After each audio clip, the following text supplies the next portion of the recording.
Uyu munsi ni tariki 5 z'ukwezi kwa 11 umwaka wa 2025. Umugambi w'Imana ku buzima bwawe gutya kwa 8:12 haravuga ngo Uwiteka azagukingurira ijuru ububiko bwe bwiza, ngo ajya kuvubira imvura mu bihe byayo, aho umugisha imirimo ikuva mu maboko yose.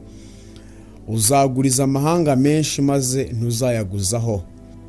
Uwiteka azaguhindura umutwe, ntazaguhindura umurizo. Uzaba hejuru gusa, ntuzaba hasi.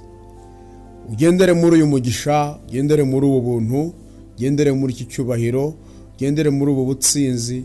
Ijambo ry'Umwami ringana n'Umwami, ijambo ry'Imana ringana n'Imana. Imana ivuze ibintu kuko ifite imbaraga ku bintu byose, biba bingana uko ubikoze. Ikiba gisigaye ni uwibibwira ko abyemera, akabyakira, akabyizera, yarangiza akabyatuza akanwa kiwe. Iyi migisha rero ikurikire urubyaro rwawe, ikurikire generasiyo zizagukomokaho zose. Muzagendere mu mugisha wo kuba umutwe. Nimuhura n'abantu bahindutse imirizo, mwege muzakomeze kuba umutwe. Nimuhura n'abantu bayobye, mwe muzabayobora inzira ikwiriye. Nimuhura n'abantu badasobanukiwe icyerekezo cyaho Imana ibashaka, muzabereka icyerekezo cya Imana ibashaka. Uba umuyobozi, uba umutware muri byose. Ni Imana y'amagenerasiyo. Iyo Imana ibona ko hari abantu bagiye batarangije ibintu bagomba gukora, Imana ihagurutsa abandi bantu bandi bayizeye, ikabuzuza imbaraga n'ubushizi bw'amanga kugira ngo bagende bakore bya bintu mu mwanya w'aba bandi, ndetse bakaba babikora neza ndetse kurusha babandi ba mbere. Uwiteka Imana aguha ububasha n'ubutware n'ubushobozi buza gutuma uza kuzuza ibintu byinshi mu buzima bw'abantu mu minsi yawe yo kubaho.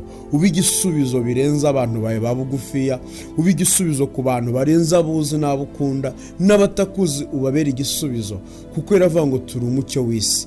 Genda uba ubuhamya, genda uba ibyishimo. Uyu munsi ugira umuntu umwe byibura uza gutuma anezererwa, ugira umuntu uza gukorera ikintu abona ukuboko kw'Imana ku buzima bwe. Kandi nkubwire, hari ibintu byinshi usaba Imana wumva yagukora kugira ngo nawe wishime, ariko hari ikintu mu bintu Imana yagukoreye kimwe wakorera umuntu umwe.